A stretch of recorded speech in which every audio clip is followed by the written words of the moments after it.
Yeah.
Praise God.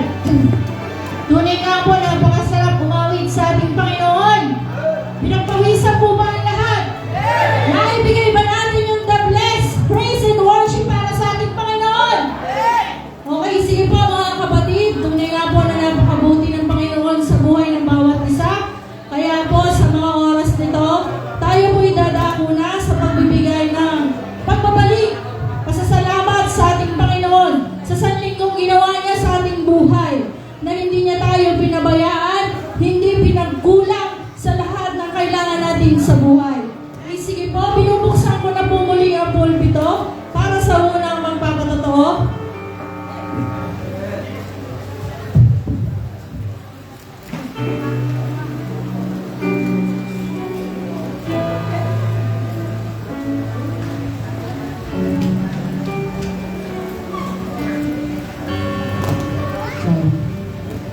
Umaga po sa ating lalo na po sa ating Panginoon. Ako po'y nagpapasalamat sa Panginoon sa pagkabay po nila sa amin. At sa ating pong pamilya, kami po hindi pinababayaan.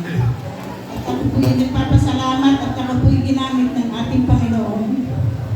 Dahil po yung aking pong asawa ay ilang na araw. Pinag-pray ko po siya. Siya po ay nakahiga, pinag-pray ko. Sabi ko, Lord, tulungan po ninyo ang asawa ko. Ibayan po ninyo at tanggalin po ninyo ang kanyang karamdaman. Pero pili ko po siya, maya po, wala po yung init bago po kami kumain. Sabi po, salamat po Lord, at kami talaga po ito yung pinababayaan. Tsaka po yung aking kasama yan si Joy, Yun po kaya po nakasimbaga. Sabi ko sa kanya, hindi magsamba. Nilapit po niya sa akin yung kanya pong anak. Sobra pong init. Pinag-pray ko lang din po niya yan. Hinawakan ko po yung bata. Sabi ko sa kanya, sige, hawakan ko muna. Ikaw ay manigo muna. Sabi ko gano'n. Dahil mainit nga yung bata. Sabi ko gano'n. Pero pipray ko siya. Pinag-pray ko po siyang bata ngayon. Bago ko po yung binigay sa kanya na wala po yung init. Kaya po ako nagpapasalamat kay Lord. At ako po yung ginagamit niya. Yun lang po. Maraming po salamat sa kanya. Talagang hindi po nila kami pinababayaan. Salamat.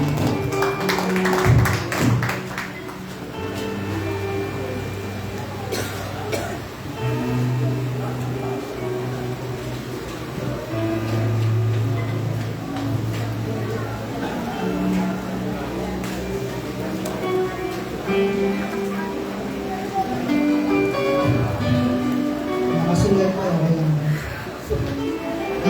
Nabalik-balik na din. Ako po ay nagbabalik ng pagkakas sa Panginoon sa mga oras na to. Yung anak ko po ay ilang araw na lubusin ko lang yan. At nung Sunday night po, nag-decide na po kami na galing na siya sa emergency sa Philippine Children's po sa Quezon City. Dahil po yung lagnat na 39.5 po yung temperature niya at nanginginig na rin po siya. Sobrang init nga po. Yung anak ko po kasi may leukemia po siya o cancer po sa dulo. Kaya yung mga ganong case po, ganong sitwasyon po, delikado po sa kanya. Bad news po nun kasi after po ma-test ng dugo niya, lumabas po na 8 lang yung platelets na. Napakababa po. Kailangan po mga nasa 300 plus yun. Kailangan po niyang i-admit. Para po masalinan agad na platelets o puting dugo. Saka po malagyan ng antibiotics sa panggamot. Nakakatuwa lang din po kasi yung kasalukuyang mataas ang temperature niya, sinasabi niya sa akin na kalaro daw po niya si Jesus sa panaginip niya. Natakot po nung natakot po siya sa nurse, nagulat po kami, sabi niya, Jesus help me, Jesus help me. Kaya nakakatuwa lang po. Kaya ang good news naman po, yung mga oras na yun, alam namin na kasama namin ng Panginoon. Nandun po yung pag-aalala namin, pero mas lang pa rin po yung pananampalataya ng pag-agalangin siya ng Panginoon. At nung Thursday po, discharge na rin siya, wala pong binayaran sa biyaya ng Panginoon. Zero billing po yung hospital. Salamat po sa club din po sa mga prayers niyo. Yun na po, patunay lang po na buhay ang ating Diyos. Sa kanya po, pinamata sa Diyos.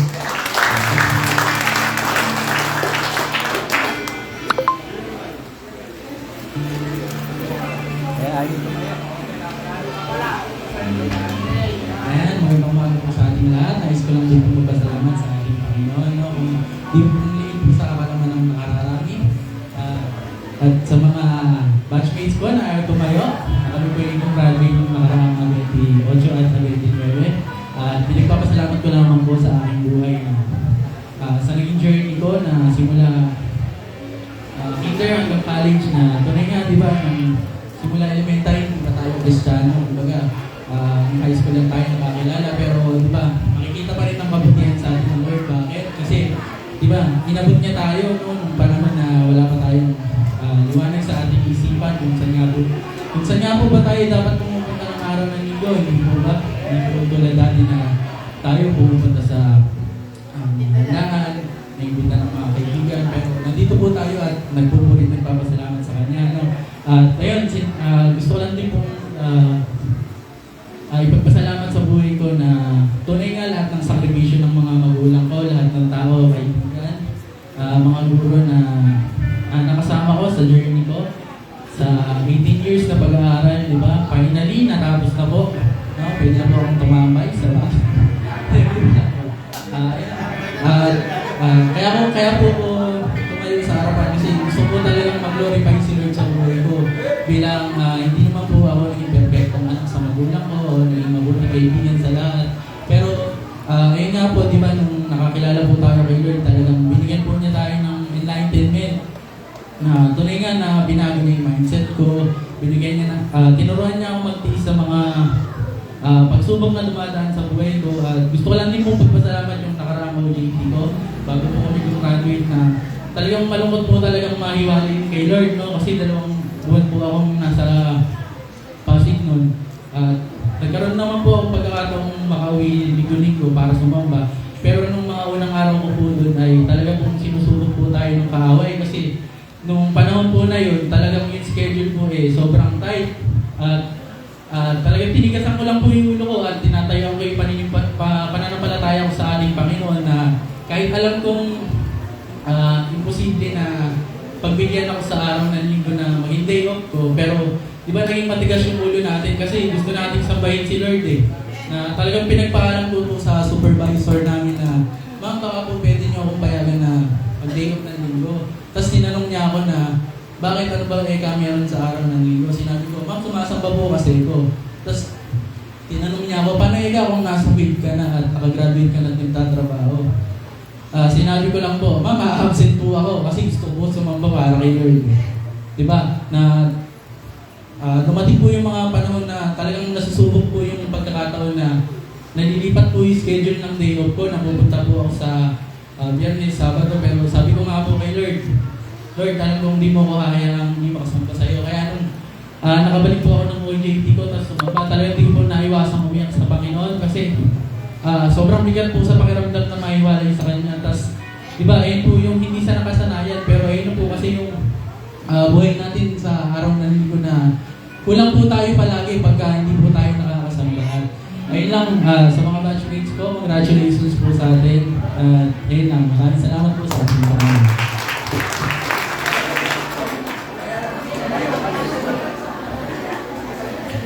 Naunaan mo lang ako Ako talaga Ayun, pero yun nga, sabi nga nung kabatchmates namin, yan si Brother Andre, sobrang blessed namin kasi sa loob ng 4 years, tunay nga na yung guidance, yung knowledge, yung wisdom, tsaka yung strength na nanggagaling kay Lord, hindi niya inayakan na hindi namin matatagsan sa loob ng 4 years na yun.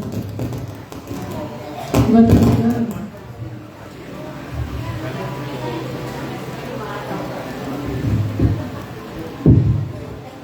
Si Jerome talaga yung knight in shining armor din. Ayan. At yun nga, sabi ko nga, hindi talaga kami pinabayaan ni Lord sa loob ng 4 years na yun. At pinagpapasalamat ko din kay Lord na sabi ko nga, ako yung kauna-unahang degree holder sa family namin sa Santos. Ayan, nagpapasalamat ako kay Lord kasi alam kong proud na proud si nanay doon sa Gertie. Ayan. Sabi niya, sobrang proud niya daw sa akin. Tapos sabi ko din, alam ko din na sobrang proud si Nanay Ligaya sa taas kasi nakita niya na nag-success yung apo niya, yung mga apo niya.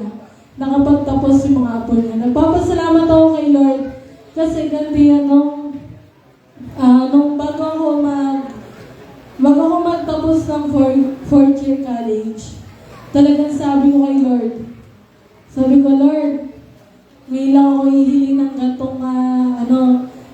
ganito kalaki na, alam ko, sabi ko, kahit malaking hiling sa akin to, alam ko na maliit lang para sa'yo. Alam ko na kakayanin mo. Alam ko na ibibigay mo. At alam ko na kahit sino man ang manampalataya sa'yo, hindi mapapahiya. Kaya nung time na yun, pinag-pray ko kay Lord. Sabi ko, Lord, gusto ko, pagkatapos ko ng 4th year, yung meron man lang akong malalagay sa tarpaulin ko. Sabi ko, gano'n, yung gusto ko yung magugulat sila mama na, ay, pasaway pa man ako, tapos may Lord pala, ganyan. Nagpapasalamat ako kay Lord kasi nung time na nasa work po ako, sinend sa amin yung list po ng mga, yung mga may award po nung time na yun. Tapos nung pag-open ko nun, ang unang nag-open po talaga nun si Matt. Tapos pinag-pray ko talaga, sabi ko, sana ako, ayan, makita ko yung pangalan ko. Tapos, nung nag-i-scroll na si Matt, parang ang tagal ka ako, parang hindi ko man lang nakarinig na sinasabi ni Matt na nandun yung pangalan ko. Tapos maya-maya, medyo naano na ako, parang sabi ko, Lord, ibigay mo pa talaga sa akin, sabi ko ganun. Nagtanong na ako sa kanya. Tapos maya-maya, biglang nagsabi sa akin si Matt, uy, yung pangalan mo nandito oh, sa mga ding lister. Sabi ko, thank you Lord. Wala talagang mahirap sa'yo, wala talagang imposible sa'yo. Alam ko, Panginoon, na yung ginawa ko ng mga nakakaraang taon, yung mga sacrifice ko, yung mga pagod ko, yung mga puyat ko, yung pagtutok ko sa laptop para lang matapos yung mga gawain sa school, tapos yung pakikipagsama ko sa mga co-presidents ko.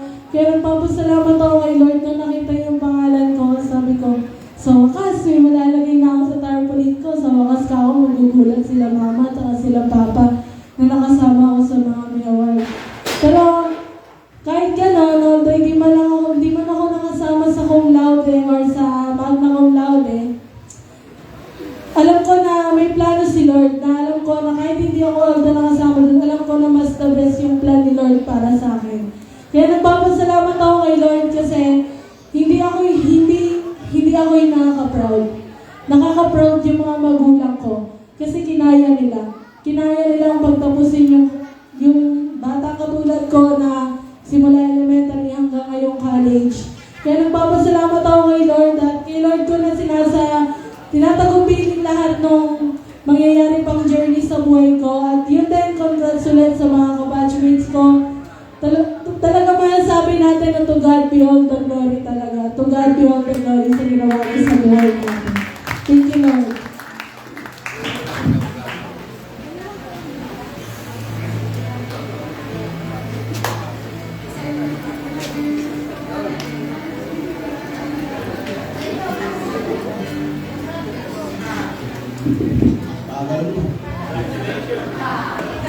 Tigoy, nasaan ka ba?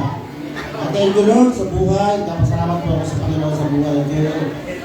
Sa buhay ng aking pong sambahayan. Salamat po, kita kayo ako sabi ko nga. Salamat po, pag-isip sa umaga, malagyan po sa ating Panginoon. Ako po nagpapasalamat sa Panginoon sa buhay, sa biyaya, sa aking buong sambahayan. Yung nga si Christian, kasama din sa basket nila nag-graduate, ang Panginoon. Nagpapasalamat po ako sa Panginoon kasi sa buhay ko na talagang sabi ko nga, salamat po sa Panginoon kasi sa buhay ko na bukas po kasi ay arawan ko, August 3, sabi ko nga sa buhay ko. Kaya Lord, salamat Lord sa buhay kasi sa edad ko 62, inabot ko ba? Malakas pa po ako. Kaya salamat sa Panginoon kasi talagang kaya kahapon kasi nagpunta kami mag-biyari sa Kantayan. Ginabi kami. Hindi ako nakabiyahe ng kahapon na para mga kay Brother Jason kasi talagang pinunilo ako. Sabi ko nga sa kanya, hindi ako makabiyahe kasi nga. Sabi ko nahilo ako. Ngayon, sabi ko nga sa buhay ko, talagang salamat sa Lord. Alam niyo kasi kung bakit. Hindi man ako nakabiyahe kasi mga bantang alas 9, bumili lang po ako ng kape sa tindahan sa bisa ni Sister Casey. Ngayon, sabi ko, Kuya Leo, pakichat ko nga sa alaset ko. Pakirepair ko, baka pwede pa natin gawa ng paraan. Hindi nakita ko sa second floor. Ngayon, dating ko sa second floor, sabi ko nga, ako, sister, kako, Lili. Hindi na ako repair niya kasi lahat ng kako niya, sticker po. Mga sticker na maliliit. Nakabili po siya sa mga sa kapanatuan, mga isang taon na mahigit. Sabi niya, baksan na po lahat. Kaya sabi ko, kako niya, ganito na lang kako. Kaya sa repair natin yan, kasi perresyon ko siya na repair. Sabi niya, mahal naman. Kako, babakasin kasi lahat niya kako eh. Lahat niya talagang total repair yan. Ang gawin mo kako, bumili ka na lang kako ng bago, brand new kako. Bago pa kako, maganda, matibay kako. Sabi ko, isa naman ako kuha ko niya. Sabi ko, sa amin kako doon sa boss ko, sa binukuna ko ng angkat. Magkano naman eh, kako, di may presyo na katalang presyo ng pinsan. Sabi niya, matibay, kako matibay. Sige ka, deliver mo. Kaya napunta po ako si Sister Joy, kahapon, pinaras namin yung isa, pinalo ko nga kay Jerry. Kaya sabi ko nga sa Lord, sabi ko, kahit ako nagpaya ng Sabado sa kabuti ng Panginoon, kumita ako sa bahay man lang, pero salamat sa Panginoon, sa buhay ko talagang, sabi ko nga, thank you Lord, sa buhay ng isang bagong buhay na bigay sa akin, kalakasan, pag-iingat. Brad Lonnie, babaguhin ko na yung usapan tayo kanina. Kasi di ba, sabi ko nga sa akin, pag-uunahan na kita chairman. Sabi ko kasi, di ba, magagawa sa bahay. Naalala ko, sabi ko sa Sabado, di ba? Eh kasi, ang mangyayari kasi, magiging abala ako itong linggo na to. Kaya sabi ko, kung pwede sana, kahit ako na lang mga kahit bukas magkakaroon tayo sa bahay, pwede po ba? Okay, salamat po sa Panginoon. To God be all the glory in Jesus' name, amen.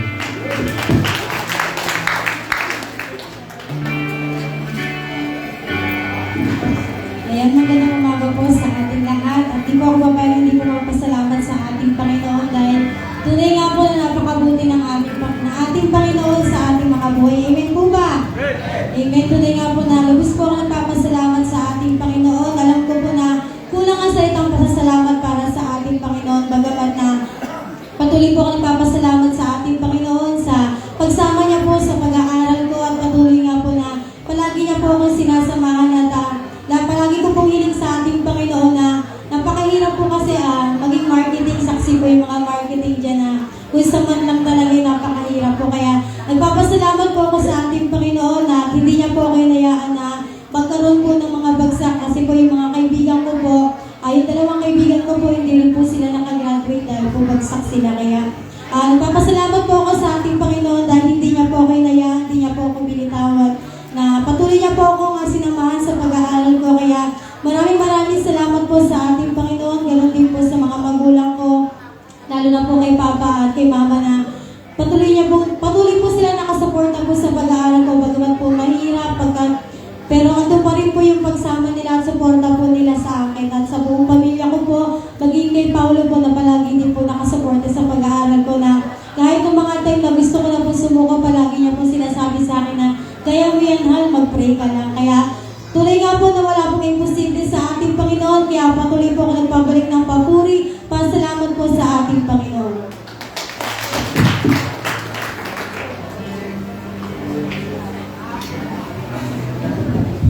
Praise God. So, yan, nagpapasalamat din po ako sa Panginoon. Kasi, kanina pa po yun, si Grery yung tulak ng tulak sa akin.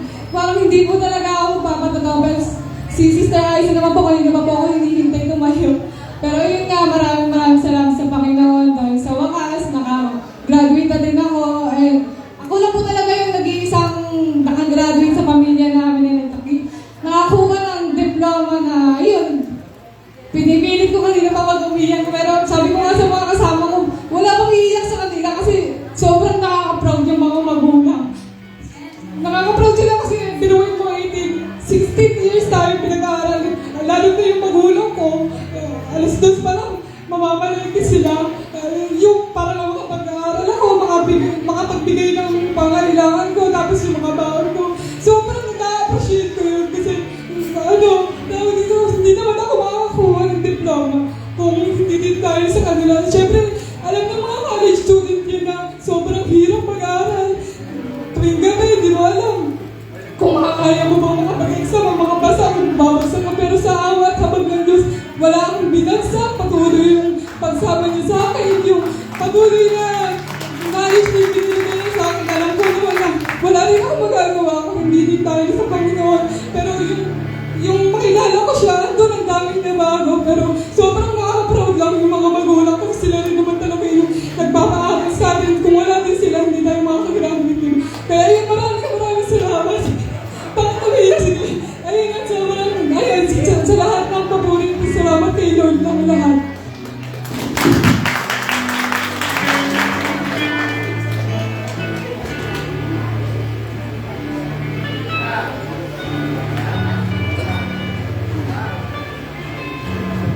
Ayan.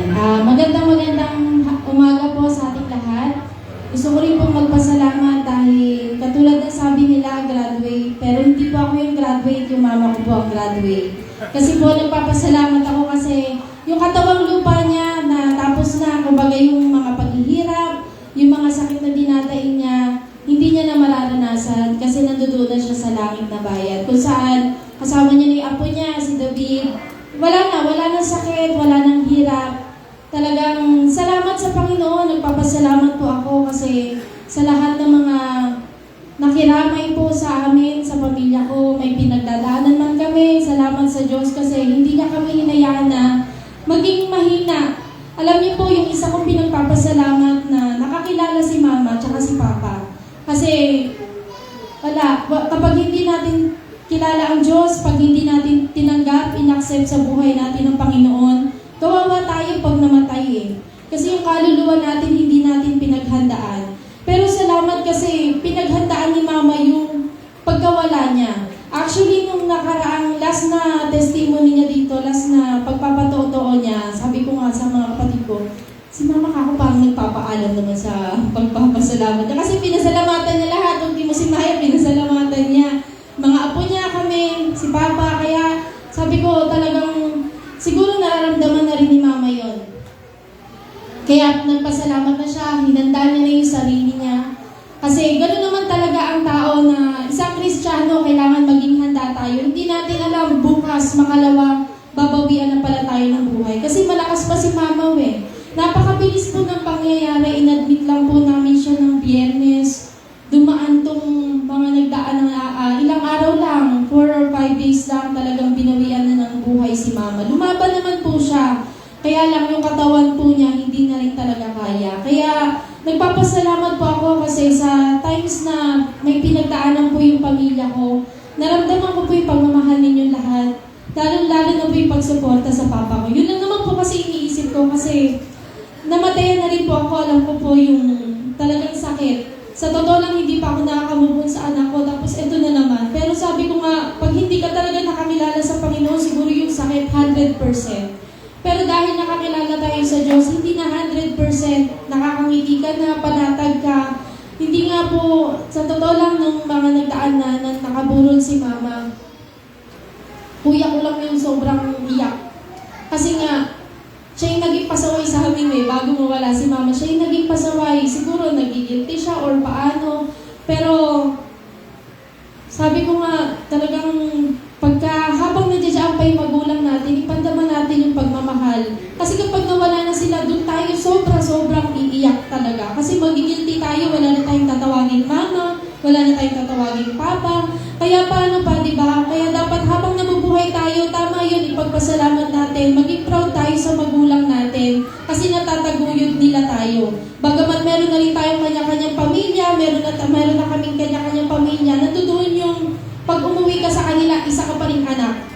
Hindi ka isang may asawa or ano. Pag nasa bahay ka, turing ka pa rin talaga nilang anak. Hindi ko talaga naramdaman kala Mama, lalo si Mama, sa buhay ko na talagang yung alaga niya nandoon. Yung suporta niya nandoon. Kaya nga kahit anong gusto niya, kahit anong sinasabi niya sa akin na kailangan nila ganito, na ganyan, kahit na medyo ako minsan sa financial, hindi talaga ako tumatanggi kasi yun na lang din naman yung maibibigay kong suporta sa kanila kasi patanda na sila ng patanda. Bagamat marami tayong kagustuhan, pangarap sa pamilya natin, lalo sa magulang natin, hindi natin alam bukas makalawa babawian na pala sila ng buhay. Kaya ibigay natin mga anak yung the best natin na pagmamahal sa magulang natin. Para mawala man sila, panatag tayo dahil naibigay natin yung pagmamahal. At isa pa sa pinagpapasalamat ko yun, yung kapanatagan. Kasi alam namin kung saan napunta si Mama. Alam namin na masaya na siya. At alam namin na talagang si Lord, hindi magsasara yung pagpapala sa amin. Hindi magsasara pagkit na nawala ang mother namin. Hindi ganon, hindi matatapos lahat. Kaya salamat sa Diyos, sa Kanya lang po yung pinakamataas na papuri, parangal pa sa salamat. Sa Kanya lang po papuri.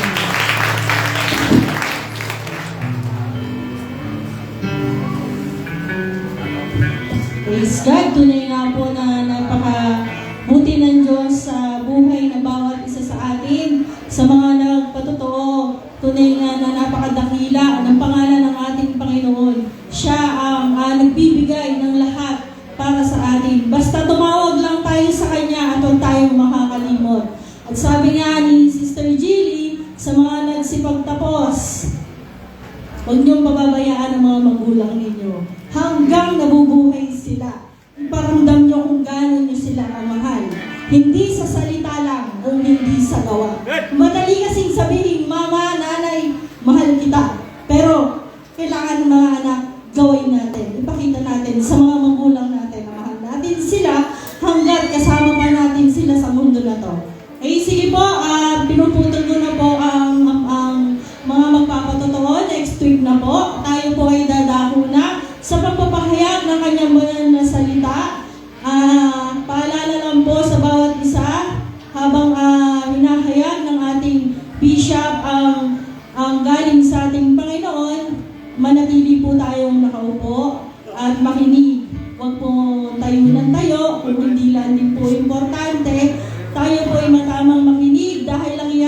po ay para po sa atin at magagamit natin sa pang-araw-araw natin. Ay sige po, inaaniyakan ko na po ang ating scripture reader. Amen.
Praise. Magsipagbukas po tayo sa aklat po ng Josue, chapter 6, verse 1 to 5. Ang pagbagsak ng Jericho. Ipinilit ang mga pintuan ng Jericho upang huwag makapasok ang mga Israelita. Ipinagbawal na lumabas o pumasok ang sinuman. Sinabi ni Yahweh kay Josue, pakinggan mo ito. Ipalulubi ko sa inyo ang Jericho, 10 ng kanyang hari at magigiting na kawal. Ikaw at ang iyong mga kawal ay liligid sa palibot ng Jericho, minsan isang araw sa loob ng 6 na araw. Pauunahin mo sa kabanang tipan ang 7 saserdoteng may dalang mga tambuli. Sa 7 araw, makapito kayong liligid sa lungsod, at hihipa ng mga saserdote ang dala nilang tambuli. Pagkarinig ninyo ng isang malakas at mahabang tunog ng tambuli, sisigaw kayong lahat ng ubod lakas. Sa sandaling iyon, babagsak ang muog at walang sagaba na makakapasok sa lungsod ng lahat. Purihin po ang pagkabasa ng mensahe ng Diyos sa mga.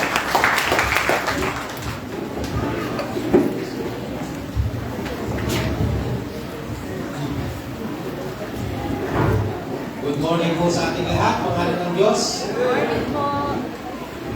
Alam po kaya bakit? Good morning po. Good morning po sa inyong lahat. Good morning.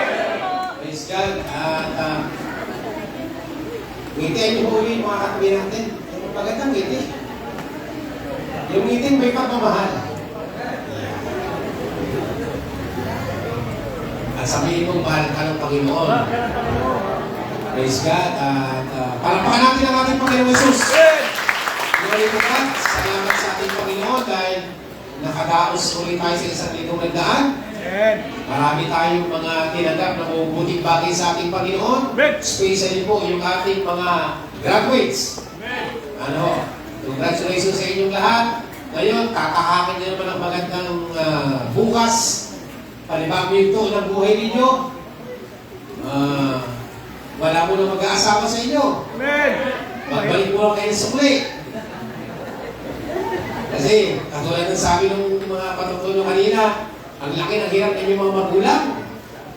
No? Kaya dapat hindi naman sila naghihintay ng kapalit. Dahil siyempre, obligasyon ng magulang na pag-aralin ng kanyang mga anak. Pero, obligasyon ko rin naman na tumano ng utang nila magbalik ng sukli sa hirap ng inyong mga magulang. Amen po ba mga anak ng Diyos? Kaya, wala mo na mag-aasawa. Trabaho muna. Enjoy niyo muna yung buhay niyo kasi ang pag-aasawa madali lang. Pagka kasi nakakuha ka ng napangasawa mo, di nagsawa ka kagad, magsisisi ka. Amen. Isip mo, mahirap pa may asawa. Pag nakakuha ka ng asawa mo, tapos, kala mo mabait, pag nagsama na kayo, at Naku, isipin ko, kung magsasama ka ng 8 ng 40 years. 40 years ka nagtitiis. Amen!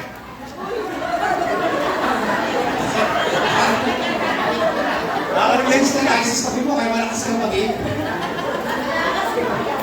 Nakaka-relate po kami dyan. Diba? Kaya, yung pag-asawa madali lang yan. Hindi mo mahirap mag-asawa. Pero, ang sabi ko mag-aasawa po kayo, enjoy nyo muna yung buhay nyo sa ngayon. Kasi yung mag-asawa, madali po yun. Sabi ko, pag nag-asawa ka, natali ka na, wala na. Tapos na. Kung nakakuha ng asawa, masama pa ang gani. Ako. Hindi mo pwedeng itapon kasi asawa mo na yun. Amat na puhunan. Oo. Nakapag-asawa kang isip mo, yung nakapag-asawa, babago bibig. Apat na, halimbawa sasama kayo, 5 taon, 5 taon na naamoy yung bibig nun. Kaya para, payo ko lang sa inyo, ngayon pala, mag-enjoy na muna kayo. Amen! Magtrabaho kayo, tulungan niyo muna yung mga magulang niyo, o kaya mag-ipon kayo para sa sarili niyo, para hindi na kayo maging pasanin ng inyong mga magulang. Amen po mga anak ng Diyos.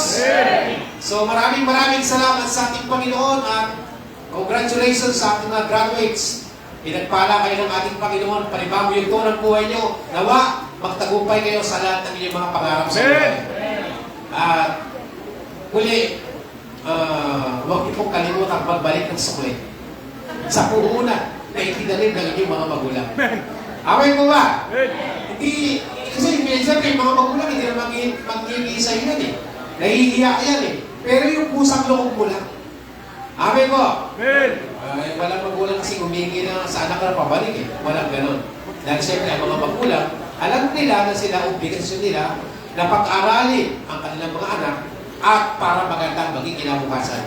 Amen! Amen po ba? Amen! Ngayon, dala nyo na ang diploma at diskarte sa buhay po ninyo. Huwag nyo kaming tutulahin. Kami walang diploma, puro diskarte lang. Sabi kasi ng iba, mas maganda raw ang diskarte is diploma. Hindi po totoo yun. Huwag mong pag-iwalayin ang diploma at diskarte. Huwag pag-iwalayin. Parang wisdom and knowledge. Huwag pag-iwalayin karunungan at kaalaman. Magkaiba yun. Hindi pwede magkaiwalay yun. Tama po ba? Tingnan nyo mga maunlad kayo. Hindi nakapag-aral. Lalo na siguro kung nakapag-aral yung mga yan. Baka mas malayo pa marating. Amen po ba? Yung mga magulang, sasakripisyo yan eh. Hindi yung mga magulang yun, mga diskarte lang, paano sila nabubuhay, paano kumita ng pera. Hindi ba nga nakatapos yan? Pero diskarte ang ginamit. At umunlad ang kanilang buhay. Lalo pa kaya kung nakapag-aral sila. Baka hindi na po ganyan yan. Kaya huwag niyong sayangin yung mga oportunidad na ibinigay sa inyo ng inyong mga magulang, mga anak. Pagbutihin po ninyo at ang hangat namin, lahat kayo magtagumpay sa mga dating na panahon. Para kami naman baka kuya-kuya ko ng konti. Kasi mahirap pagka dumating ang panahon, sa'yo pa nakasakbat lahat. Baka dumating ang panahon, nakasabit sa'yo lahat yan. So, dapat ang mga anak, kaya pinag-aral para magtagumpay. Correct, pero una lahat ang Panginoon, siyempre. Kung wala si Lord, wala tayong tagumpay. Kayo na nagpatotoo kanina, na sa lahat ng laban ng inyong buhay, sa inyong pag-aaral, ang Panginoon ang dahilan kaya kayo nakapasa. Amin po ba? Ngayon, mahirap na kung pagkaroon ng honor. Bakit? Kasi ang required yata ngayon ay 95. 96 pataas. Para may honor ka, parang gano'n. Di ba? Ma'am Era, gano'n yata. 96 pataas. Totoo yun, kasi ako 95 ang grado ko, wala akong honor. Half day lang muna tayo. Ano nag-aaral ko, 95 grado ko, wala akong honor. Kasi nga 96 ang required pataas. Kaya pagbutihin niyo po kayo, mga anak ng Diyos. Di ba rin walang honor? Basta makapasa kayo. Kasi unang-una, pagdating sa totoong laban ng buhay, hindi naman ang honor ang pinag-uusapan. Yung discarded galing nyo, yung pinag-aralan nyo, pag pinagsama nyo yan, with God, nothing is impossible. Palapakan natin ang ating Panginoon. Ang Diyos laging may instruction sa buhay natin. Tandaan niyo po yan. Ang pinaka-guidelines natin sa buhay natin ay ang banal na salita ng ating Panginoon. Kapag hindi ka lumabas sa sinasabi ng salita ng Diyos, at yun ang naging guidelines mo sa buhay, yun ang ginawa mong daan, sinundan mo yung salita ng Panginoon, magtatagumpay ka. Kahit anong gawin mo, magtatagumpay ka. Pero kapag yung salita ng Diyos, hindi mo ginawang gabay sa buhay mo, tandaan po niyo, kahit magaling ka, hindi ka magtatagumpay. Kaya nga ang mga Israelita, binigyan ng Panginoon ng rules, o ano ba tawag mo? Instruction. Ang mga Israelita, kung paano nila papasukin ang walls of Jericho. Nagbigay ang Panginoon ng instruction kay Josue. Sabi ng Panginoon kay Josue, ganito ang gawin ninyo. Iikutin nyo ang walls of Jericho isang beses, isang araw. 7 araw yung iikutin nyo. So, sa isang araw, ikot kayo. Kinabukasan, ikot uli kayo. Pero wala mo lang maingay, wala mo lang sisigaw. Hayaan mo yung mga tambuli lang ang, mga instrumento lang ang tumutugtog. Pero kayo, wala mo lang sigawan, wala mo lang maingay, ikot lang kayo. Ano ba yung itsura mga Israelita? Oh, kaya sabi siguro nung mga nasa Jericho, mga siraulo ng mga anak ng Diyos na to. Kasi umiikot sila sa pader, isang beses lang, isang araw. Ngayon, ang instruction sa kanila, basta sa loob ng 6 na araw, 6 na beses kayong iikot. Pero pagdating ay 7 araw, 7 beses yung ikutin ang walls of Jericho. At pagdating ay 7 beses, tutunog ng mahaba ang tugbuli, sabay sisigaw kayo at babagsak ang walls of Jericho. So may instruction ng Panginoon sa kanila, kailangan sundin yung mabuti. Kasi pag hindi yung sinunod yan, hindi yan magpa-flat down. Ganun din sa buhay natin. Pag hindi mo sinunod ang salita ng Diyos, hindi ka magtatagumpay. Pag hindi ka sumasambuni sa Panginoon, hindi ka magtatagumpay. Kaya kahit sa aming mga lingkod ng Panginoon, marami ang hindi talaga nagtatagumpay. Bakit? Kasi hindi ka sumasambuni doon sa iyong hari. Kailangan yung salita ng Diyos susundin mo. Kaya nga sa banal na kasulatan, doon sa Jeremiah chapter 10, verse 21, maraming mga lingkod ng Diyos ang hindi nagtagumpay. Hanggang sa tumanda na hindi masyadong nagtagumpay. Kasi nga, hindi nila sinunod na mabuti yung sinasabi ng salita ng Diyos. May instruction sa atin ng Panginoon eh. O anong sabi diyan? At sumagot si Jeremias, ang inyong mga tagapangunay mangmang, ayaw nilang sumangguni kay Yahweh, kaya hindi sila naging matagumpay, at nangalat ang kanilang inaalagaan. Yun! So may yung mga tagapanguna kasi, katulad namin, mga tagapanguna kami, lagay mo nga doon sa Kalan na Salin para maintindihan natin. May mga pastor kasi talaga na masyadong nakadepende sa karunungan nila. Yung kung nakapag-aral, marunong, akala mo kaya mo lahat ng bagay. Hindi ba natin alam na ang tao kahit gano'ng karunong, ang isip natin may limitasyon. Hindi katulad ng nagdidepende ka sa Panginoon. Ang Diyos ang namumula sa iyo sa araw-araw. O, anong sabi dyan? Sapagkat ang mga pastol ay naging hangal. O, pag sinabing hangal, bangmang yun. Ang mga pastol ay naging hangal, at hindi sumasangguni sa Panginoon. Kaya't hindi sila umuunlad at lahat ng kawan ay nakakalat. yun. Kaya marami din, kahit sa mga katulad namin, hindi lahat ay nagtagumpay sapagkat nakadepende sila sa kanilang sariling karunungan. Hindi sumasangguni sa Panginoon. Hindi nyo ba alam na kung pagkatapos sa Panginoon ay simula ng karunungan? Ako kaya gusto kong laging nagbababas sa salita ng Panginoon kasi gusto kong maging marunong. At ang totoong karunungan, may takot at may paggalang ka sa ating Panginoon. Kasi pag may takot ka sa Diyos, lahat ng labag sa kanyang kalooban, hindi mo gagawin. Kaya masarap maging gabay ang salita ng ating Panginoon. Ngayon kay Josue, sabi ng Panginoon kay Josue, ganito lang gagawin ninyo. Kasi yung Jericho na yan, ibinigay ko na sa inyo yan. Ibinigay ko na sa mga kamay nyo yan. Lulupigin nyo silang lahat. Kasi yan nakatalaga para sa inyo. Pero kailangan nyo sundin ang instruction ko, sabi ng Panginoon. Kasi pag hindi ka sumunod, hindi ka magtatagumpay. Ang gagawin nila, napakasimple lang naman. Sa loob ng 6 na araw, isang beses kayo iikot araw-araw. So sa loob ng 6 na araw, iikot kayo ng 6 na beses. Pero pag dumating na 7 araw, 7 times kayo iikot. At pagdating ng pang-pitong ikot, sisigaw ng malakas yung tambuli. At sabay-sabay kayong sisigaw upang mag-plat daw yung wall. Yun yung instruction sa kanila. Kaya madali silang nakapasok. At madali yung silang malulupit, sabi ng Panginoon. Kasi mayroong instruction. Alam mo sa buhay natin, lagi may instruction ng Panginoon. Kailangan ang guidelines mo, yung salita ng Panginoon. Kung gusto mo talaga magtagumpay sa buhay mo, kailangan mo sundin ang sinasabi ng salita ng Diyos. Pero pag hindi ka magtatagumpay, habang panahon kang lumalakad sa ilan, Kristiyano ka, pero hindi ka nagiging matagumpay. Bakit? Kasi hindi ka sumusunod sa salita ng ating Panginoon. Naalala niyo mga kapatid natin dati sa Old Testament? Di ba yung lalakbay na 40 days lang?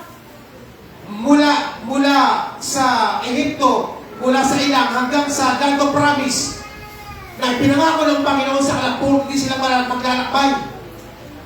Pero bakit hindi natupad? Kasi naging reklamador sila, hindi sila sumunod sa salita ng Panginoon. Ang ginawa ng Diyos sa galit ng Panginoon, yung 40 days, ginawang 40 years.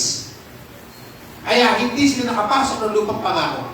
Ganyan din ang mga Kristiyano. Pag gusto nyo makapasok sa lupang pangako ng inyong buhay, kailangan mo sundin ang salita ng ating Panginoon. Nariyan pa ho ba kayo, mga anak ng Diyos? Pag gusto mo talagang magbago ang buhay mo, maging masaya ang buhay mo, maging matagumpay ang buhay mo, maging maunlad ang buhay mo, sundin mo ang sinasabi ng salita ng Diyos. Kasi pag hindi ka magtatagumpay. Laging may instruction ng Panginoon sa buhay natin. Ang Diyos ang ating tagapagturo. Yung salita niya, ang tinuturo niya sa atin. Kaya nga ang Panginoon, nagsasalita sa pagitan kanyang mga salita, sabi niya sa Isaiah 48 verse 17, tuturuan kita upang ikaw ay umunlad. Ibig sabihin, ang Diyos ang nagtuturo sa atin sa pamamagitan ng kanyang mga salita. Ang Diyos ang nagbibigay sa iyo ng karunungan kaalaman para magtagumpay ka. Anong sabi ng banal na kasulatan? Ganito ang sabi ng banal ng Israel, ng Panginoon mong sa iyo'y tumubos. Ako ay si Yahweh, na inyong Diyos. Tuturuan kita para ka umunlad. Papatnubayan kita saan ka man pumunta. So, ibig sabihin, ang Panginoon po ang nagtuturo ng kanyang salita. Ang Diyos ang nagtuturo sa iyo sa akin para umunlad tayo. Kasi ayaw ng Panginoon na hindi ka maging maunlad. Kailangan maunlad ka sa lahat ng paraan, hindi lang pera. Kailangan pati sa katawan mo, sa puso mo, lahat maunlad ka. Karunungan, maunlad ka rin. Hindi na pwede maunlad ka lang sa pera. Tapos sakitin ka naman. Hindi naman pwede maunlad ka sa pera. Wasak naman ang pamilya mo. Hindi naman pwede marami kang pera. Tapos hindi naman kayo nakakasukod magkasama. Ang gusto ng Panginoon, kumpleto. Naunawaan niyo po mga anak ng Diyos. Palakpakan nga po natin ang ating Panginoon. So, may instruction ng Panginoon. Bakit? Kasi may pagpapalang nakalaan ang Diyos sa inyo sa akin. Amen. Na kapag ikay sumunod sa sinasabi ng salita ng Diyos, sa instruction niya, yung blessings mapapasayo. Eh ngayon, pag hindi ka sumunod, hindi mapapasayo yun. Tingnan si Haring Saul. Si Haring Saul ang hirami ng Diyos. Mahirap lang si Haring Saul. At habak lang siya. Ngayon, nagbigay ang Diyos ng instruction ni Haring Saul. Ano yung instruction niya? Papatayin mo lahat ang mga Amalekita. Yung masamang lahi niya, uubusin mo. Mula batang pasusuhin, pati mga anak nila, pati mga baka nila, aso nila, lahat uubusin mo yan. Wala kang ititira. Yan ang instruction ng Panginoon sa kanya. Pero bakit hindi niya sinunod? Doon sa 1 Samuel chapter 15. Tingnan yung instruction ng Panginoon kay Samuel. Basahin natin mabuti. Basa. Sinabi ni Samuel kay Saul, sinugo ako ni Yahweh upang pahiran ka ng langis at italagang hari ng Israel. Pakinggan mo ang kanyang salita. Okay, so sabi naman ni Samuel kay Saul, pakinggan mo yung sinasabi ng ating Panginoon sa'yo. Kasi gagawin kanyang hari. Nagbibigay ang Diyos ng instruction. Mga anak ng Diyos, kahit sa akin, may instruction lagi ang Panginoon. Kapag dito ka sumunod, magtatagumpay ka. Pag hindi ka magtatagumpay. So, ano kasunod? Ipinasasabi niya, pahihirapan ko ang Amalek, tulad ng ginawa niya sa Israel na ito inilalabas ko sa Ehipto. Lubusin mo ang Amalek. Lusubin mo ang Amalek at lubigin silang lahat. Durugin mo ang lahat nilang ari-arian at huwag magtitira kahit isa. Patayin mo silang lahat, babae at lalaki, mula sa pinakamatanda hanggang sa batang pususuhin.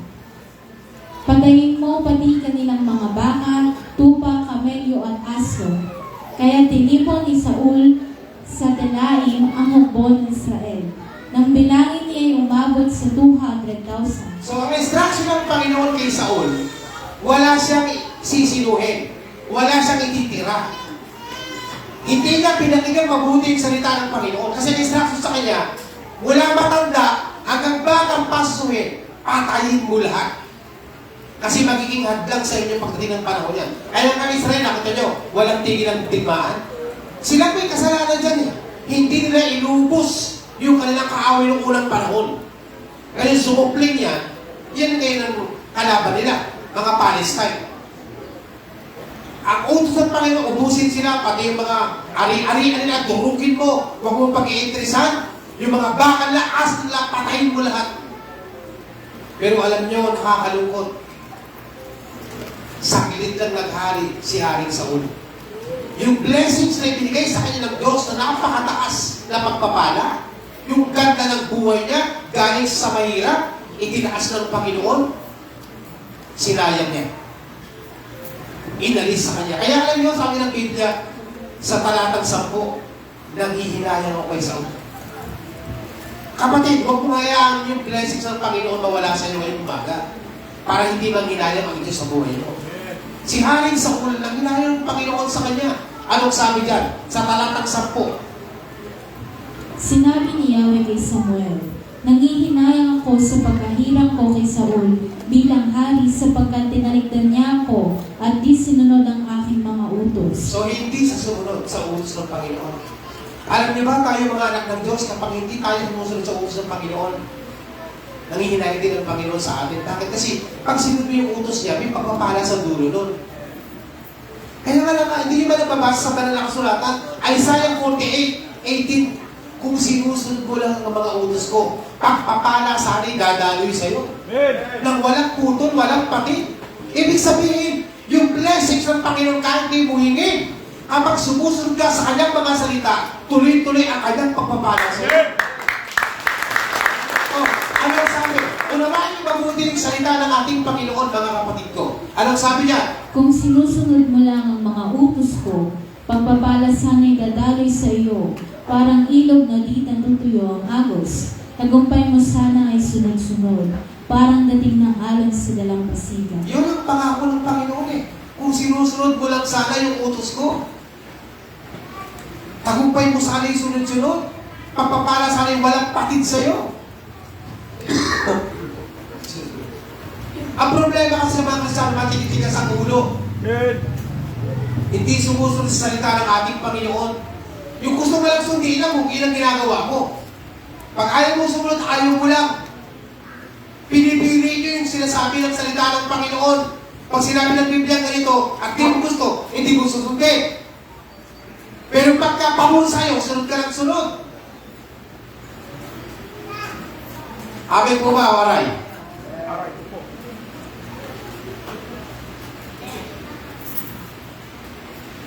Kaya nakita ko sa banal na kasulatan, kapag ang isang Kristiyano talaga masunuri sa Diyos,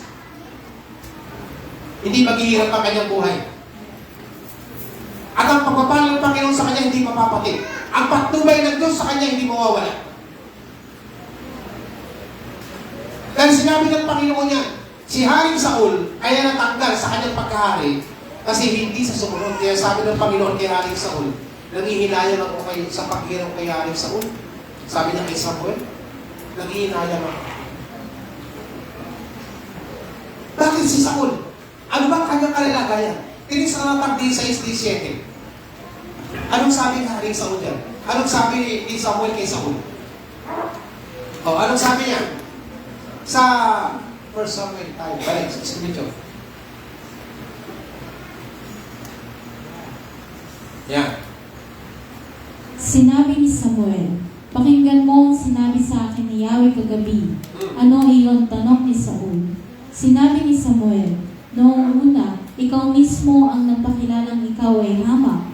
Ngayon, ikaw ang pangunahin sa Israel, sapagkat hinirang ka ni Yahweh at pinahila ng langis upang maging hari. Inutusan kanyang lusubin ang masamang bayan ng Amalek at mahigpit na ipinagdiling puksain ng mga ito. Bakit mo sinuway ang utos ni Yahweh?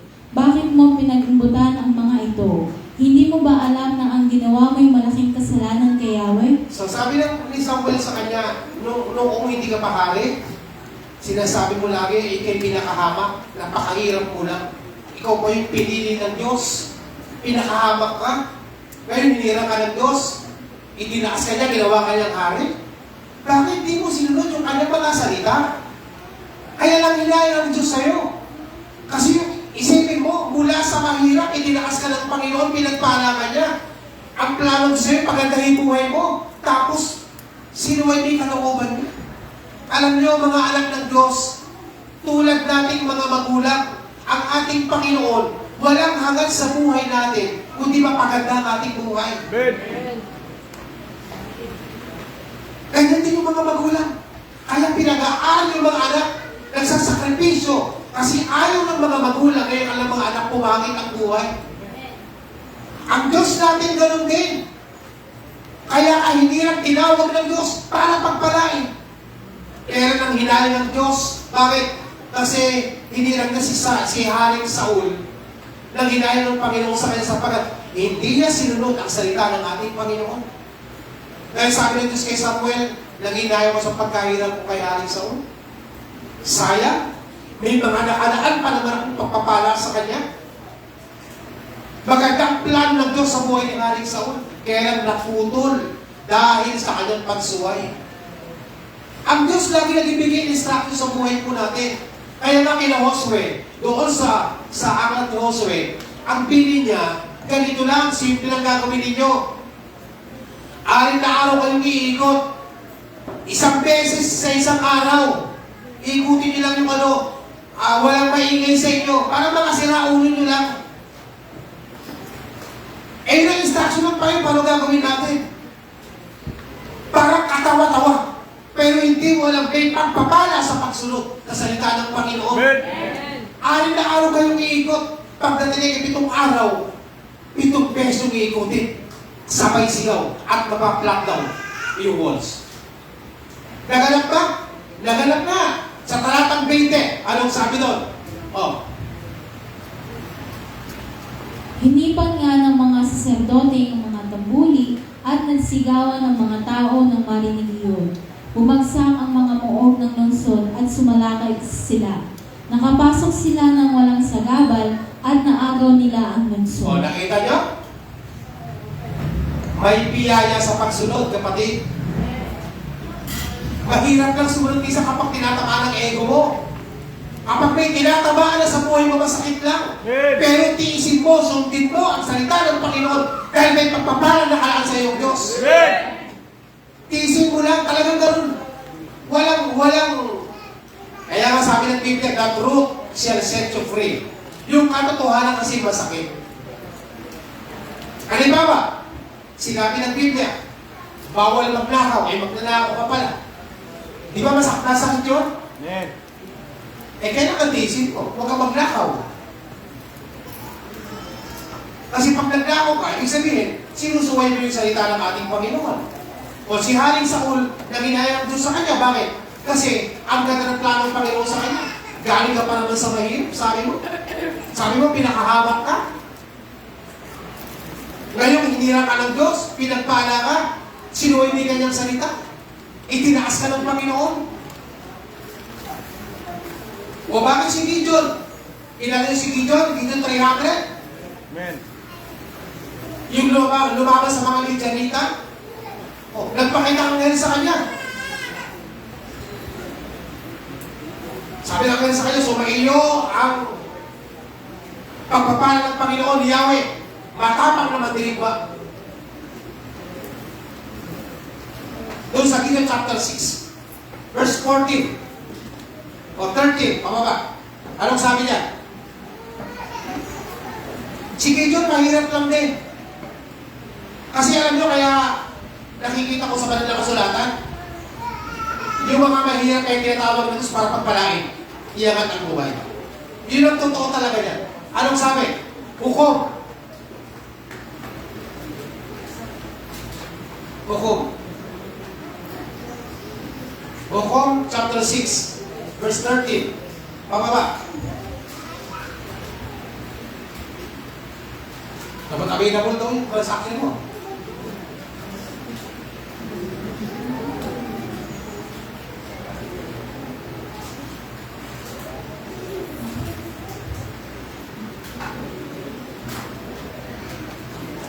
Ano nangyari?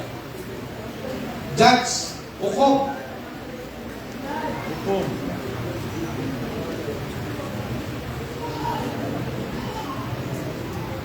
Wala? Mas mabilis pala ako sa computer ko.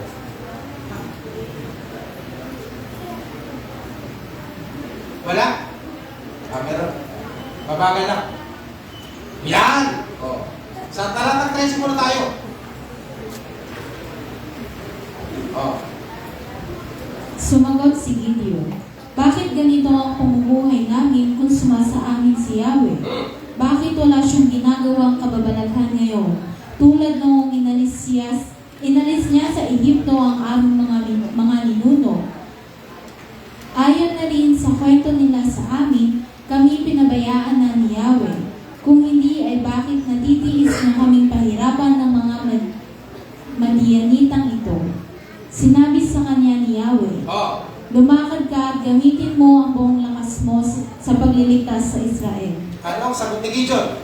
Sumagot si Gideon, paano ko maililigtas ang Israel? Ang aming sambahayan ay pinakamaliit sa lipi ni Pinakamaliit sa lipi ni Manases.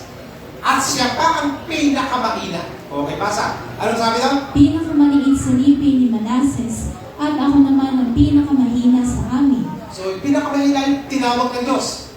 Alam niyo ba kaya tinatawag yung mga mahihina para palakasin? Amen.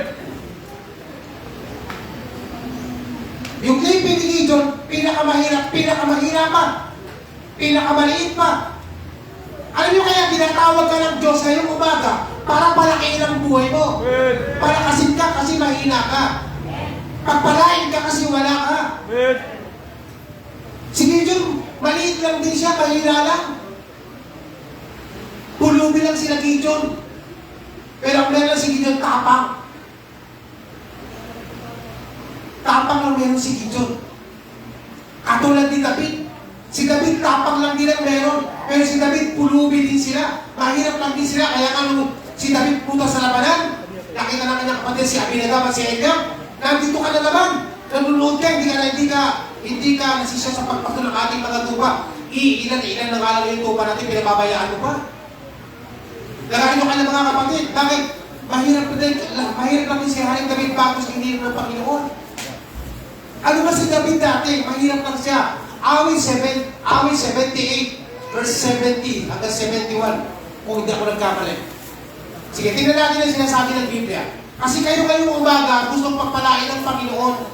Walang problema magiging mahirap mo. Ang problema mo kung paano ka sasampalataya at susundin ang salita ng ating Panginoon. So ganito ang sabi ng Biblia. Ang kinuhang pangunahin sa mahirap ang hinugod. Saan galing si Haring David? Mahirap. Ang kinuhang pangunahin, ibig sabihin namumuna sa mahirap hinugot. Sino ba yan? Isang pastol ang napili, si David ang kanyang lingkod. Pastol lang siya ng tupa. Mahirap lang si Haring David dati. Ilan lang yung tupa niya kaya mga kapatid niya nung nanood siya ng laban kay Goliath. Nagalit yung kanyang kapatid. Sabi ng mga kanyang kapatid, ilan lang yung mga tupa natin, iniwan mo pa. Hindi ka masaya sa pagpapastol, kaya ka nandun sumunod ng laban. Nung pala si David pang papatay kay Goliath. Mahina lang si David. Mahirap lang siya. Kasunod sa 71. Ang alagang dati nito ay kawan ng mga hayop nang maghari sa Israel, nanguna sa bayan ng Diyos. Kita niyo kung gaano magpala ang Panginoon? Si David na walang-wala sila, ginawa niyang hari. Alam mo ba, kahit sino ka dito ngayong umaga, kayang itaas ng Diyos. Kayang ibigay ng Diyos lahat ng kailangan mo. Kayang pagandahin ng Diyos ang buhay mo. Kasi si David mahirap lang. Si Gideon mahirap lang. Si Haring sa ulhamak lang din. Lahat ng tinawag ng Diyos mahihirap. Para ipakitang walang mahirap sa Panginoon at kaya niyang pagpalain ng iyong buhay.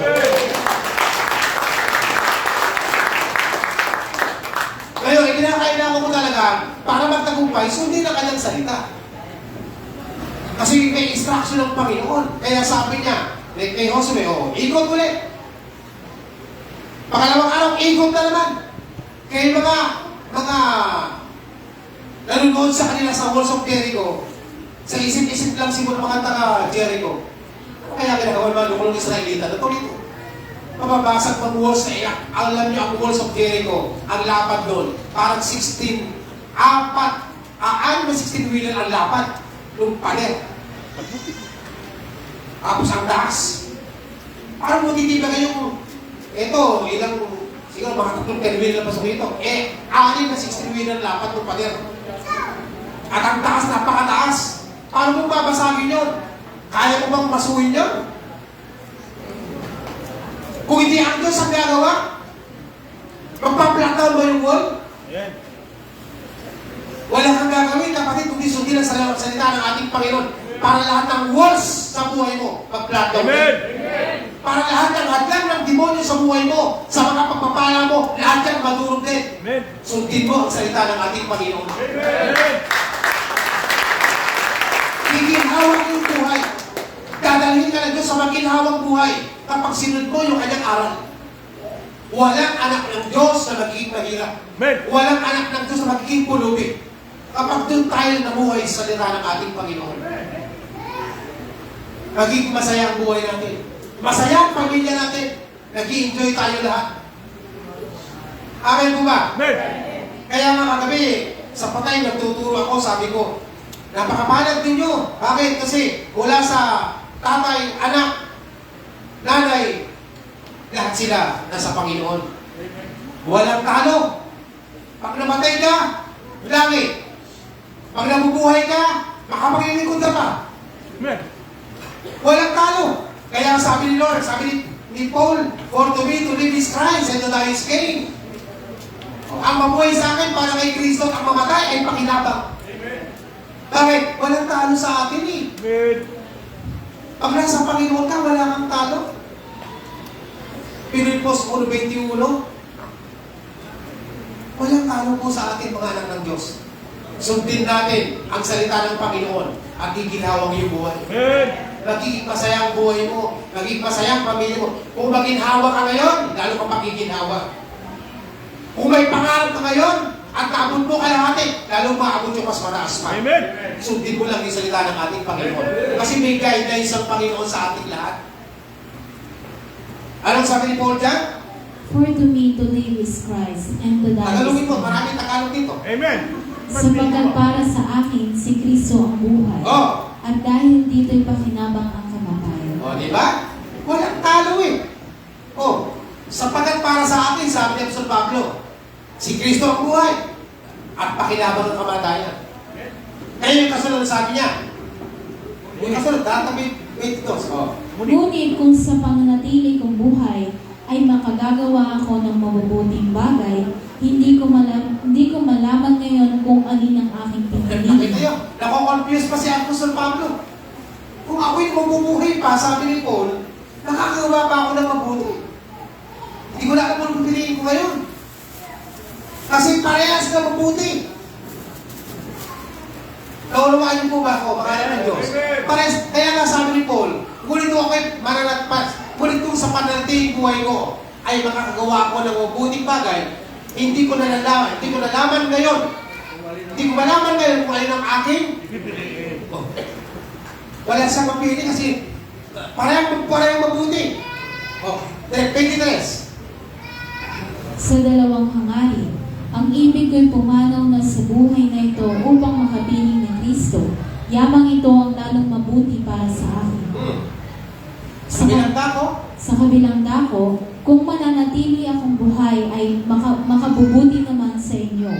Dahil dito, natitiyak kong ako'y mananatili pang buhay at makakasama ninyo upang matulungan kayong makapagpatuloy na may kagalakan sa inyong pananalig sa Panginoon. O, di ba? Kaya, alam mo, kaya ka nabubuhay ngayon? Kasi may purpose pa si Lord. Yan ang totoo talaga niyan. Kaya nga, sa dalawang bagay, walang lugi ang Kristiyano. Pag sumunod ka sa salita ng Panginoon, hindi ka talo. Walang talo. Kaya si Apostol Pablo, sabi niya, hindi ko alam kung pipiliin ko. Kaya kung ako'y mamamatay naman, mas mabuti ito para sa akin, para makita ko na sila mukhaan. Kung nabubuhay naman ako, makakatulong pa ako sa iyo. Makapagpatuloy sa paglilingkod pa. Sino sumakit ng langit na ngayon? Ayaw niyo naman.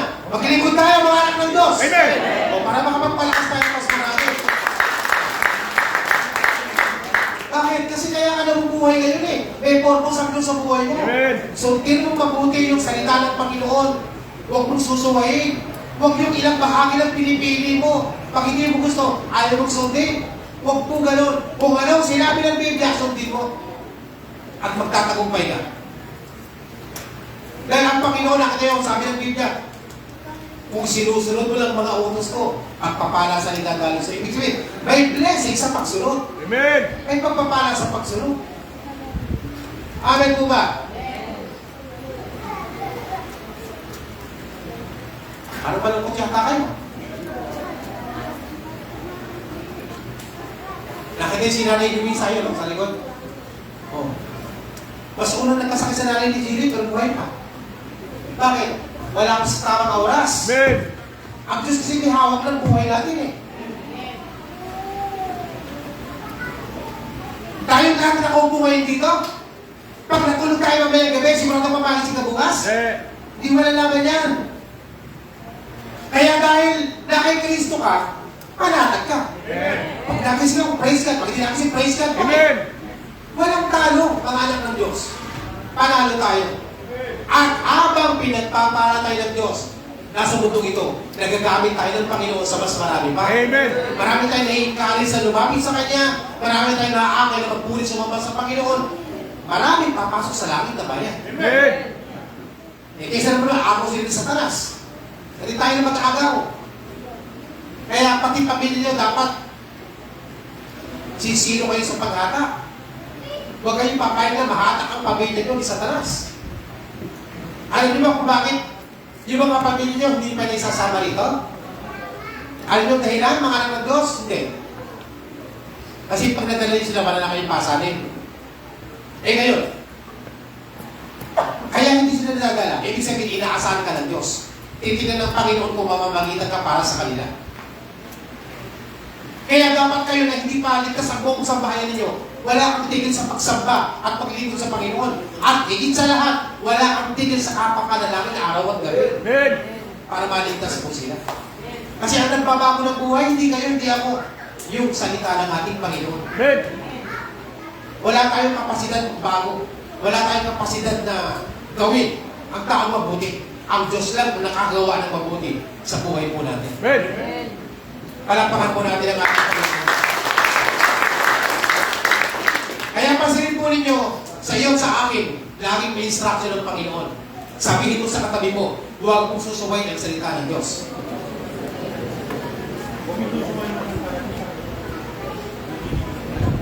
Si Haring Saul nang sumuway, ano yung sabi ng Panginoon sa kanya? Nagdahilan ko si Haring Saul. Maraming Saul dito siguro. Ano yung sabi ni Haring Saul? Sabi ni Samuel, bakit di mo silang utos ng Panginoon? Hindi, sinunod ko lahat. Bakit may narinig ako mga iyakan ng baka? Binili po namin yung mabuti kasi ihandog namin kay Yahweh. Kaya lang, hindi may instruction ng Panginoon. Ano ba instruction ng Diyos? Patayin mo lahat. Wala kang ititira. Wala tao, hayop lahat, durugin mo. Kaya lang siya, pinag-imputan niya yung magagandang bagay. Nasilaw sa ganda ng pera. Kaya kayo mga magsilamin sa pera. Nagmumukhang pera tuloy kayo. Amen! Huwag kayo papayag na gano'n. Kailangan magmukha ka ni Kristo. Amen! Magmukhang pera. Anong sabi ng Panginoon? doon sa 1 Samuel 15:22. O, dahil di sumunod. O, anong nangyayari dyan? Sinabi ni Samuel, Ilagay mo ka sa 21. pinili ng mga tao ang pinakamaiinam sa mga tupa at baka at hindi namin pinatay ng kasama ng iba. Bagkus ay inuwi namin sa Gilgal upang ihandog kay Yahweh. Upang ihandog kay Yahweh. Inutos pa ng Diyos yun. Wala bang utos na gano'n eh? Amen po ba? Walang utos na gano'n. Ang utos, patayin mo lahat, ubusin mo lahat, bata, matanda, pati pasuhin, patayin mo, pati hayop, patayin mo lahat. Ari-ari ang turugin mo. Eh kaya lang, sinuway niya. Anong sabi doon? Inuwi namin yung, ano sabi?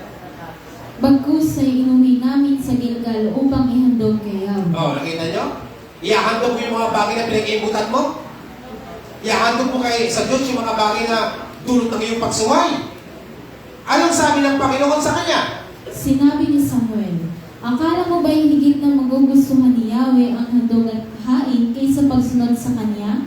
Ang pagsunod sa Kanya ay higit sa handog, at ang pakikinig ay higit sa haing taba. Oh, nakita niyo sabi ni Lord, yung pagsunod sa Kanya, higit sa handog yan. Amen. At yung pakikinig, kasi hindi ka nakikinig eh. Amen. Makinig ka munang mabuti para maunawaan mo. Yung pakikinig ay higit sa haing taba ng tupa. Kaya maraming taong hindi nababago, hindi nakikinig, hindi pinapakinggan yung instruction ng Panginoon. Nakatitig ka kasi sa cellphone mo. Amen. Ginagamit ka ng demonyo yung cellphone mo ngayon. Hindi mo napakinggan yung salita ng Diyos. Bakit? Kasi nagsa-cellphone ka eh. Nagkatabi mo lang, kinukwentuhan ka. Pag kinuwentuhan, tampalin mo sa bibig. Sabi mo, Satanas, lumayas ka. Hoy, bakit si Lord sabi na kay Pedro, hoy, Satanas, lumayas ka. At sa aking landas, bakit Satanas ba si Pedro? Ibig sabihin, yung na kay Pedro, pumasok kay Pedro sa Satanas. Labas niyo ba sa Biblia yan? Amen. Sa Mark chapter 16, verse 21-22. Oh, anong sabi ng Panginoon doon sa banal na kasulatan? Mula noon ay ipinaalam na ni Jesus sa kanyang mga alagad na dapat siyang magtungo sa Jerusalem Oh. at magbata ng maraming hirap sa kamay ng matatanda ng bayan, ng mga punong saserdote at ng mga eskriba, at kanilang ipapapatay siya. Ngunit sa 3 araw siya muling mabubuhay. Oh, narinig ni Pedro yung sinabi. Ang ginawa ni Pedro, niyaya si Jesus Christ. Anong sabi ng Apostol Pedro? Niyaya siya ni Pedro sa isang tabi at pinagsabihan ng ganito, Oh, Panginoon, huwag nawang itulot ng Diyos. Hindi po dapat mangyari ito sa inyo. oh, sinagusan na kayo ng Panginoon. Anong sabi ni Lord? Ngunit hinarap siya ni Jesus at sinabihan, lumayo ka, Satanas, hadlang ka sa aking landas. Kaya yung katabi mo, pag kinakausap ka, Satanas, lumayo ka. Hindi yung katabi mo kinakausap mo nila sa kanya. Sabihin mo. Eh bakit? Eh kung hindi sa Satanas at magkakausapin ka, nakikinig ka na salita ng Diyos. Amen. Ayan, Satanas sa kanya, disturbo ka. Amen. Ayaw niyang makuha yung mapapakinggan mo yung binhi. Kasi ang trabaho sa Satanas, agawin yung binhi. Amen. Oh. Cellphone. Kaya pag kinukwentuhan ka, sabi ko, Satanas, lumayas ka. Amen. Ikaw naman katabi, huwag kang aalis. Hindi ko pinapalayas yung nasa isip mo, nasa puso mo. Amen. Kasi nakapasok pa demonyo sa utak mo. Amen. Demonyo. Alam, hindi katabi mo sabi, hindi ko pinapalayas ko. Si Satanas sa buhay mo. O, si Pedro nga, isipin niyo, gano'ng kasakit yung sabihin ng Panginoon kay Pedro, hoy, Satanas, lumayas ka. Hadlang ka sa aking landas. Amen. Bakit? Ang iniisip mo ay pang-tao. Dahil po ba kayo? Marami Kristiyano ngayon ang iniisip pang-tao lang. Amen. Oh, hadlang ka sa aking landas, ang iniisip mo hindi sa Diyos, kundi sa tao, mga pang-taong kaisipan. Bakit ako mabibigay sa gawain ng Panginoon? Wala na kayong bigas mamaya? Amen. Eh, mahal, nagutom kami mga anak ko. O yung mga pantaong ganun eh. Kasi hindi na alam, nagagawa ko sa buhay niya. Amen. Ang inisip mo lagi sa sarili mo. Ayaw mong sundin yung salita ng ating Panginoon. Amen. Kaya nahihirapan kang sumunod. Kaya nga sa banal na kasulatan, alam nyo, mahirap, mabigat na kalaban ng Panginoon. Hindi naman sa talas eh. Pera. Sa talas, pag pinayos mo, lumalayas talaga yan. Lalo pag nakita ang Panginoon. Pero mabigat na kalaban ng Diyos sa banal na kasulatan, pera. Kasi ang pera, nagiging Panginoon din. Nabasa niyo ba sa Matthew chapter 6, verse 24? Nabasa niyo ba yan, mga anak ng Diyos? O, basahin natin, anong sabi? Walang makapaglilingkod ng sabay sa dalawang Panginoon. Oh, Sapagkat kabobotan niya ang isa at iibigin ang ikalawa. Paglilingkuran ng tapat ang isa at hahamakin ng ikalawa. oh. Hindi kayo makapaglilingkod ng sabay sa Diyos at sa kayamanan. Mamimili ka lang. Yan ang kalaban lagi ng Panginoon.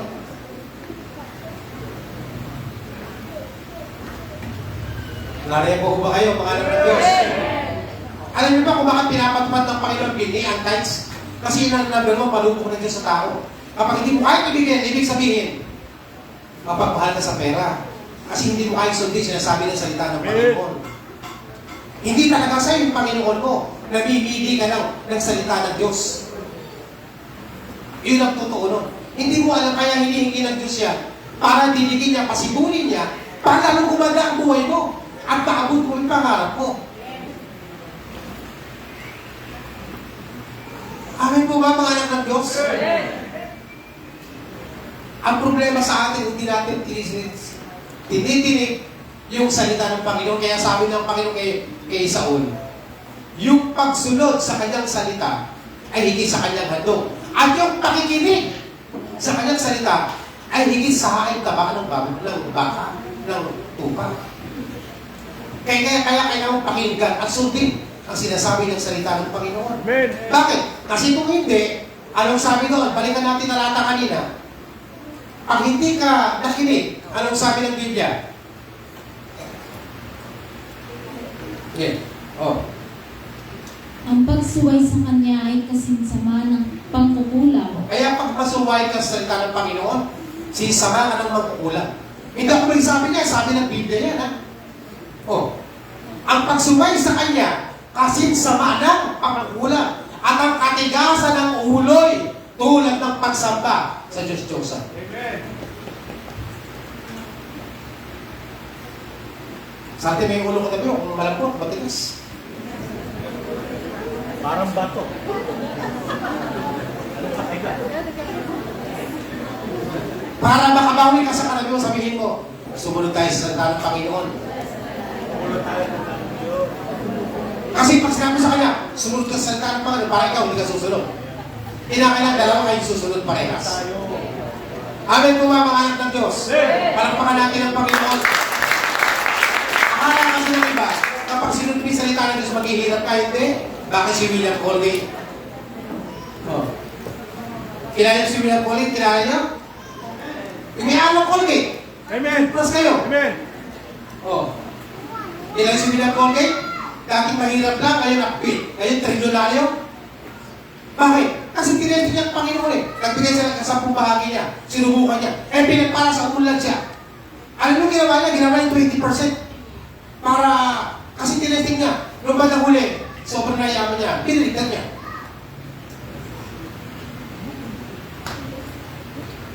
Nakita niyo yung iwaga ng pagsunod sa salita ng ating Panginoon. Si William Colgate kaya naging trilyonaryo dahil sa kanyang pagbibigay. Basahin niyo yung kanyang talang buhay.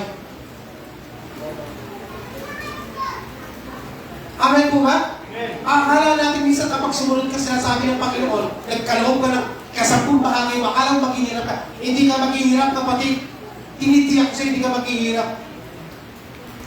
Sundin mo mabuti yung kanyang salita at titiyakin ko sa'yo, gaganda ang buhay, pangan ng pangan dyan. Huwag ka muna mag-expect kasi na mabilis. Walang nagtanim ng papaya mo yung bukas sumali. Ang tayo mo, unti-unti yan. Gradual yan. Kasi hindi pwedeng bukas yung bilyonaryo ka na. Eh baka nakalimutan mo ang Diyos. Kasi sabay ng pag-angat ng buhay mo, sabay din ang pag-angat ng iyong pananampalataya. Hindi po pwedeng malaki ang yaman mo, ganito ang utak mo. Ito yaman mo, ang laki-laki lang yaman mo, ito kapiraso lang utak mo. Hindi po pwedeng ganun. Ang Diyos binabasehan ng utak mo. Kung gano'ng kalaki ang utak mo, gano'ng kalaki ang yaman mo. Amen! Naunawaan niyo ba mga anak ng Diyos? Kaya, sundin po natin ang salita ng ating Panginoon. Sumunod tayo, huwag kang mag-alilangan. Kasi ang salita ng Diyos, dadalhin ka to sa kaginawa ng iyong buhay. Amen! At yung lahat ng promise ng Panginoon, lahat ng kanyang pangako sa iyo, lahat ng sinasabi niya, ano nang nangyari kay Haring Saul, na hinaya, kasi ang ganda ng plano ng Diyos sa buhay ni Haring Saul. Kaya nasayang. Huwag mo hayang manghinayang mo sa buhay mo. Kasi may plano ng Panginoon sa iyo. Maganda ang plano sa buhay mo. Sundin mo ang salita ng Panginoon. Amen! Kahit kung lahat ito ay mga kasalamatan po natin ang ating dakilang Diyos.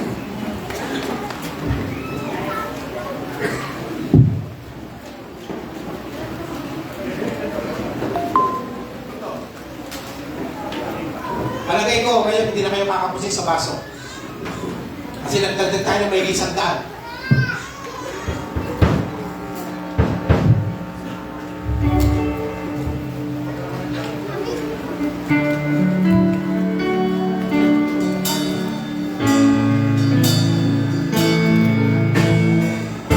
Sa buhay ko, ikaw ang Sa lahat ng suliranin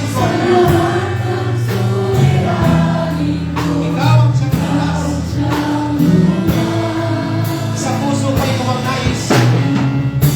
Sa puso ko'y kumagnais,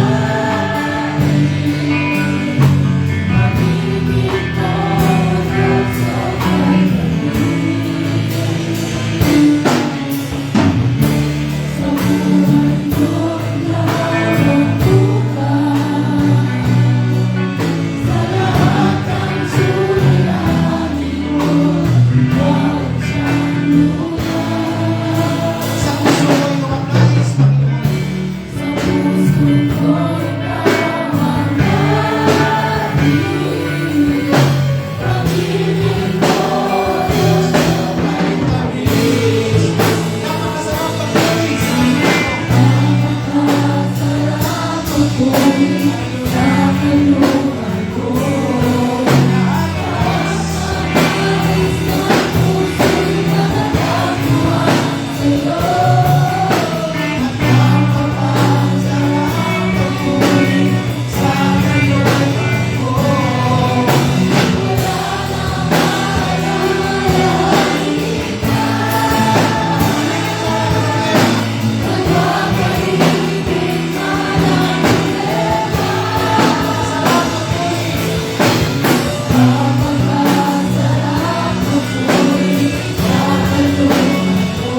Napakasarap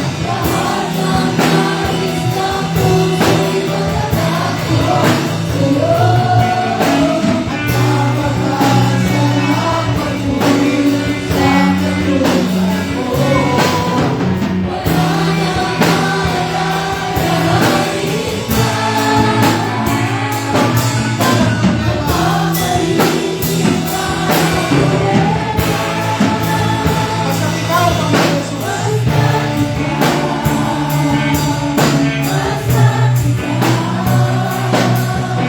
Basta ikaw, Panginoon Jesus. Basta ikaw, Panginoon.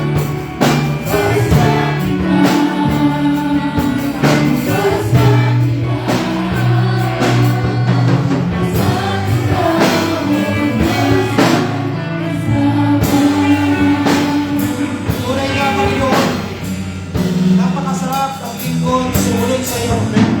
Sapagkat ang lahat ng nais ng puso namin, sa iyo lamang po namin na mamatatagpuan. Panginoon, pagpalain po ninyo ang mga salita mo ngayong umaga na aming napag-aralan. Na naway tuwing mo po ito ng malalim sa puso namin lahat. At tulungan mo kami na masunod po namin ang iyong mga salita sa aming mga buhay. Upang kami ay nakarating sa lupang pangako na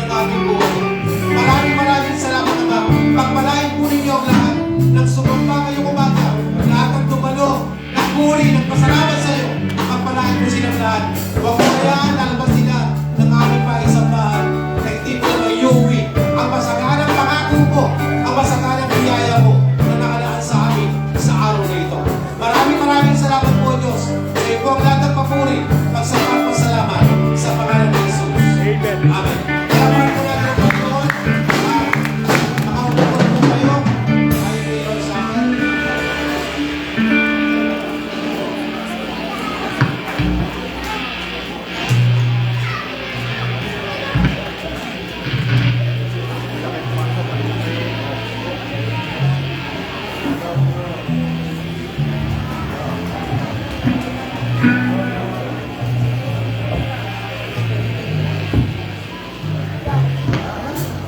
Okay, anong sabi ng Biblia sa aklat ng unang Korinto 10?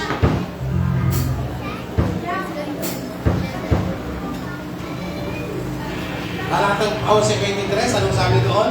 Ito ang aral na tinanggap ko sa Panginoon at ibinibigay ko naman sa inyo.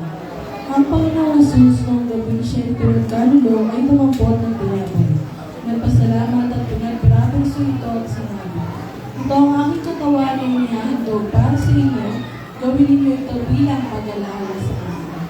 Gawin din naman matapos ng lapunan na hinawakan niya ang sabi at sinabi, ang sarang ito ang bagong tipan at pinagtitipay ng aking dugo, tuwing iinumin ninyo ito, gawin ninyo bilang pag-alala sa akin. Sapagkat tuwing kakain kayo ng tinapay nito at iinom sa sarong ito, ay pinaayod ninyo ang kamatayan ng Panginoon hanggang sa muling pagparito niya. Ang sino mang kumakain ng tinapay at uminom sa sarong ng Panginoon nang di nararapat ay nagkakasala sa katawan at dugo ng Panginoon. Kaya dapat siyasatin ng tao ang kanyang sarili bago kumain ng tinapay at uminom ng sarong. Okay, so sabi ng Panginoon, gawin daw po natin ito bilang pag-aalala sa Kanya. Ang sino ba daw umiinom ng saro at makain ng tinapay na hindi nagpapahalaga sa katawan at dugo ng Panginoon ay nagkakasala, sabi ng Diyos. Kaya sabi ng Panginoon, bago kayo mag-participate o nakibahagi sa pagkain ng tinapay at pag-inom ng saro, sinasabi daw po natin ang ating mga puso para lahat tayo ay maging karapat-dapat. Ginagawa po natin to bilang pagpapaya na may Panginoong namatay at muling nabuhay at nangakong babalik para sa atin. Kahit po lahat ay yumukuan, manalangin sa Panginoon. Lord, kami po ay narito, umihingi po ng kapatawaran sa lahat po ng aming mga pagkakasala, maliit man o malaki, sa isip, salita at sa gawa. Patawarin niyo po kami upang kaming lahat ay maging marapat sa pagtanggap ng tinapay at saro na simulan na yung katawan at dugo.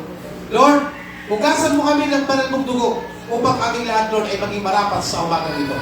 Maraming pong salamat o Diyos sa pangalan ni Jesus. Amen.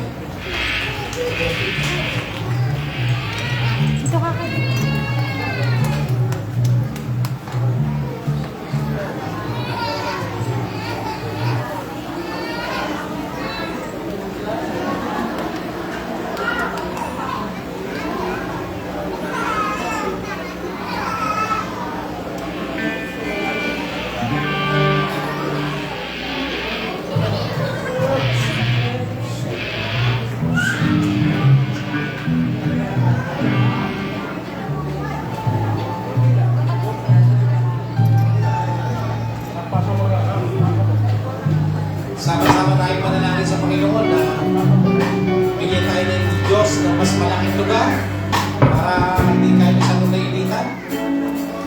Parang siksikan na po tayo. Okay na.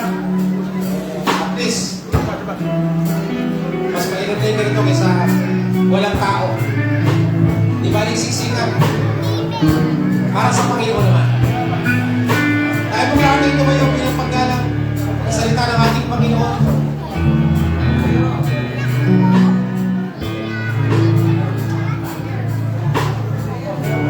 Meron na po bang lahat dyan sa likod?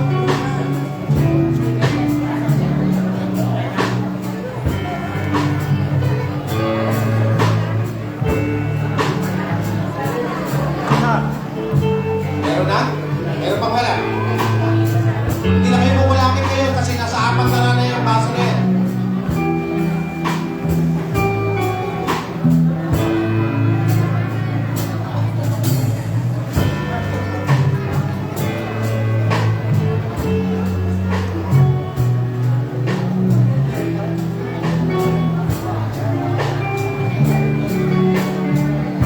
po natin sa kanang kamay ang tinapay. Ito ang aral tinanggap ko sa Panginoon at ibinibigay ko naman sa inyo. Ang Panginoon Jesus nung ibig sa pagkarulo ay dumapon ng tinapay. Pinagpira ko rin sa sinabi, itong aking katawan na nihandog para sa inyo, kainin niyo bilang pag-aalala sa akin.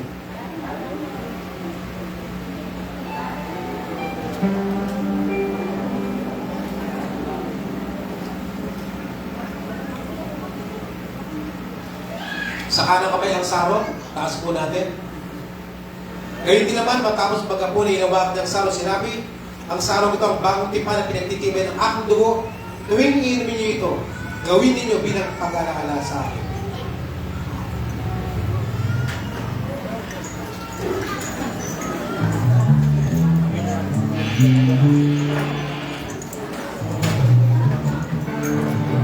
Palakpakan po natin ang ating Panginoon.